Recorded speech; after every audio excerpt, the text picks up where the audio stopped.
Jadi di situ yang akan kita perbaiki. Bukan orang tidak boleh punya aspirasi pribadi. Silahkan punya aspirasi pribadi, tapi jangan gunakan negara untuk aspirasi pribadi. Bedakan kepentingan pribadi dengan kepentingan negara. Begitu seseorang dilantik, disumpah, maka tanda tangannya, ucapannya, perbuatannya adalah atas nama negara, bukan atas nama pribadi. Karena itulah yang menurunkan kepercayaan rakyat. Itulah yang membuat rakyat tidak lagi melihat negara sebagai institusi penjaga etika, penjaga hukum. Ini perubahan yang akan kita kerjakan. Kita akan mengembalikan marwah itu. Terima kasih.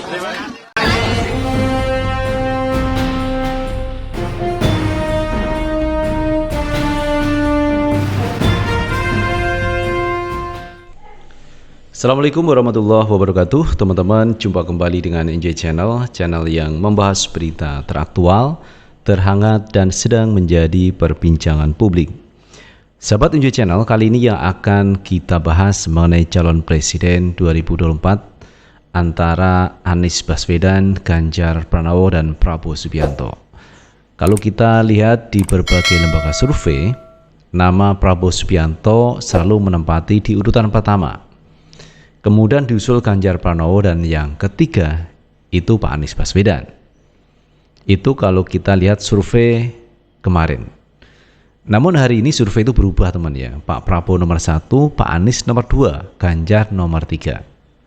Ini satu gerakan yang dinamis dari timnya Pak Anies Baswedan yang merangsek ke atas. Bahkan ini bisa melampaui Pak Prabowo Subianto kalau pihak lawan ini lengah temannya. Artinya tidak mengkoordinasi di lapangan dan kalah cepat dengan timnya Anies Baswedan. Bisa jadi Anies Baswedan di nomor 1. Nah teman, sebelum kita bahas lebih lanjut, coba deh kita lihat perbandingan teman antara kualitas calon presiden ketika di forum internasional. Ini ada satu video yang cukup menarik dari Ganjar Pranowo dan Anies Baswedan ketika di forum internasional yang mestinya pakai bahasa Inggris. Ini ada yang pakai bahasa Indonesia. Kita tonton video yang satu ini. Menyampaikan terima kasih bisa bicara di podium ini. Dalam waktu yang tidak lama saya ingin menyampaikan beberapa poin penting yang mungkin kami perlu mendapatkan feedback. That shows we have problems. In my perspective, it doesn't show that we have problems. It shows that we respect judicial system to function. Look, they protested the election result not on the street, but going to the Constitutional Court and demand the judge to decide. And the judge has 2 weeks to decide. And when they decide this is the winner, the A or the B, they accept it. They may not be happy, but going back home and move on. And that has been the pattern of our democracy for the past 25 years. So we must be very proud of our democracy. We must be very proud of our electorate. And I think we will continue to be a consolidating democracy and an example of a vibrant democracy in this region and also across the globe. In the country. Nah itu sahabat Enjoy Channel terkait kualitas calon presiden. Jadi calon presiden itu mestinya bisa menguasai bahasa Indonesia dan bahasa internasional. Karena namanya presiden sering kunjungan kerja ke luar negeri, sering diundang di luar negeri. Tetapi kalau di luar negeri tidak bisa bahasa Inggris, ya ini yang menjadi sesuatu yang kurang menarik teman. Artinya seorang calon presiden tersebut kurang pintar teman dalam menguasai bahasa. Kalau kita bandingkan dengan Pak Karno lebih menguasai dari 5 bahasa. Ini luar biasa Pak Karno.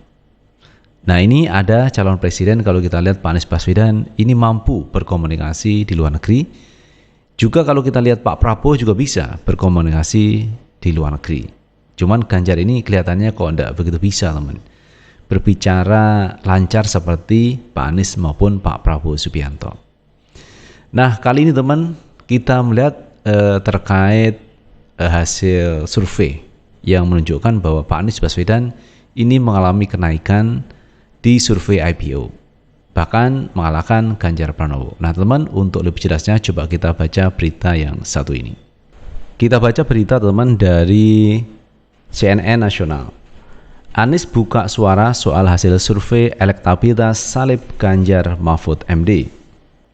Calon Presiden Koalisi Perubahan Anies Baswedan merespon hasil survei elektabilitas Indonesia Political Opinion atau IPO yang menunjukkan pasangan Anies Muhaimin Iskandar atau Amin menyalip elektabilitas pasangan Ganjar Pranowo Mahfud MD di Pilpres 2024.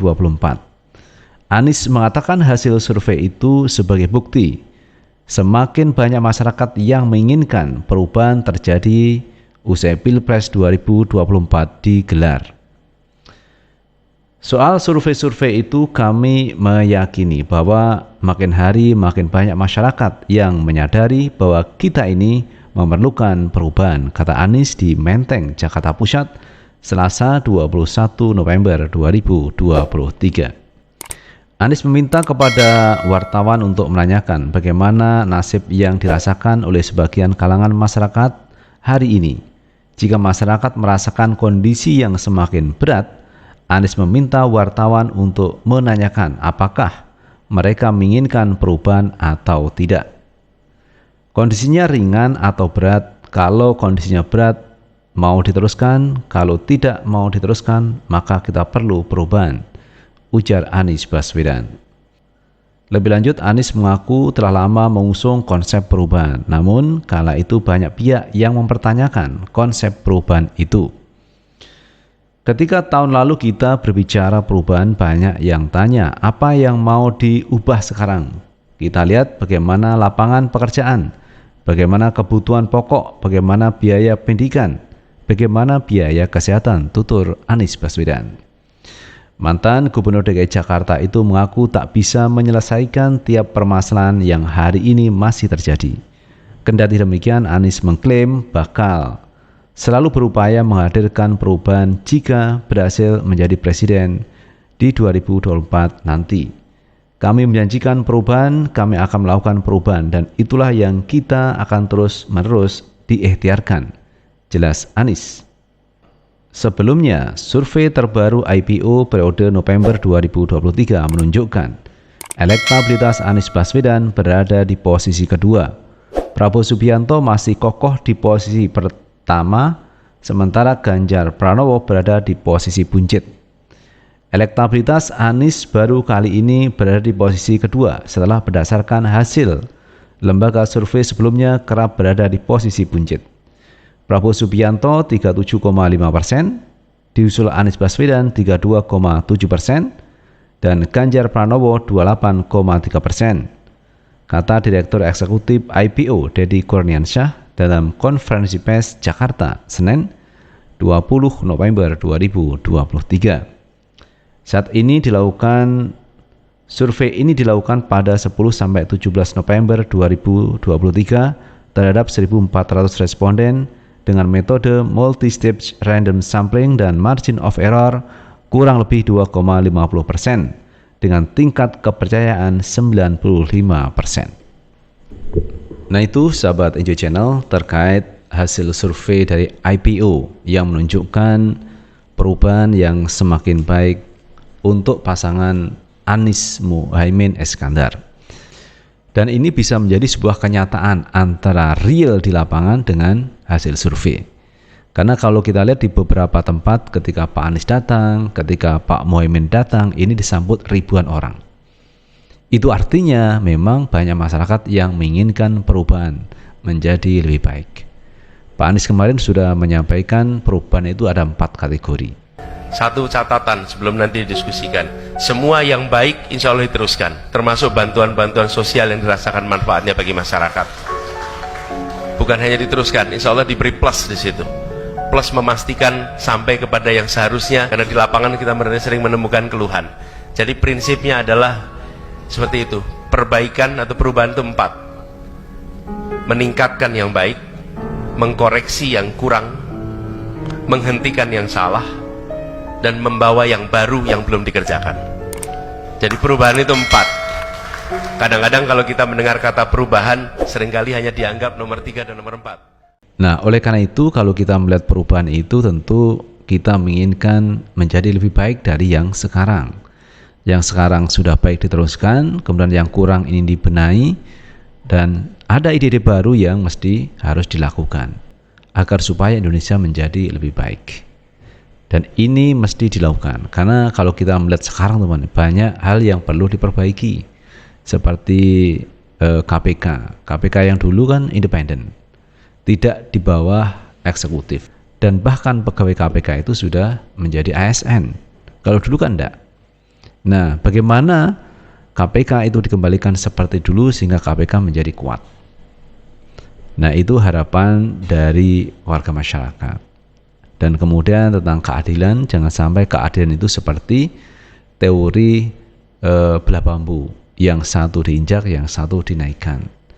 Kemudian masalah ekonomi juga begitu, bagaimana pemerataan ekonomi sehingga keadilan itu merata untuk seluruh rakyat Indonesia. Itu harapannya teman, harapan di 2024 setelah presidennya berganti, bukan rezim yang sekarang tapi berganti dengan rezim yang baru. Itu sahabat Enjoy Channel yang bisa kita bahas, dan terima kasih sudah menonton. Jangan lupa tetap like, subscribe, share, dan komen di channel ini agar kita bisa membangun channel ini menjadi lebih baik lagi. Sukses selalu. Assalamualaikum warahmatullahi wabarakatuh.